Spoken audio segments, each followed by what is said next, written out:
Welcome into Washington Football Talk by Chat Sports. Harrison Graham hosting today's video. We do have some news from earlier, then let's talk about the long-term implications regarding Brandon Scherff now that he is set to play on the franchise tag for the second consecutive season. So, the Washington football team and Scherff did not reach a long-term deal, which was expected. The expectation was that he will play on the tag for a second straight season, which means he'll make just over $18 million for 2021, which, hey, for a guard, that is a ton of money. So for a one-year deal, Brandon Scherff's probably very, very happy. Now, he probably wants more of a long-term contract and some security, but for 2021, he'll be doing just fine. Now, you look at how Scherff performed last year, only 3 sacks, only 2 penalties, and over 850 snaps. He's been pretty darn consistent and one of the better guards in the National Football League, and Pro Football Focus hit their grades,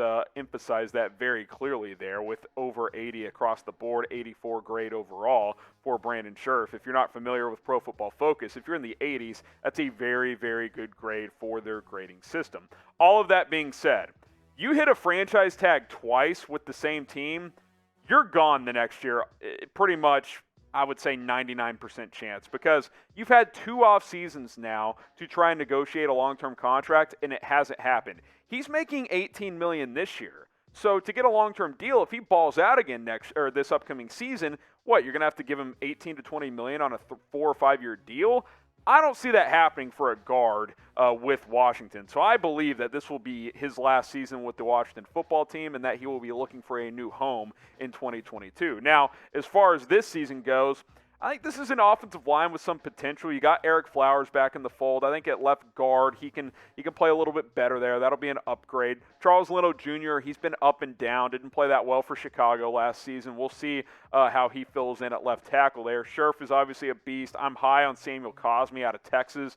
Looks like he's going to plug and play at right tackle. Obviously, Scherff, though, has been your most consistent, your beast offensive lineman. So as Washington this year chases another NFC title, with new NFC East title with quarterback Ryan Fitzpatrick, keeping him for at least the current season was very, very important. But I do think it's a little disappointing that the two sides could not come down with a contract agreement. He's only 29. You could have easily gotten him a 4-year deal, and he would have been just fine over that next contract, but not to be, as he is set to play on the second franchise tag, and I think this will be his last season in Washington. So, should Washington extend Scherff next offseason? Because we're going to have to go through this song and dance once again. Type Y for yes, type in for no. If you were in charge, would you get a long-term deal done? Let us know, and we'll see you next time here on Washington Football Talk.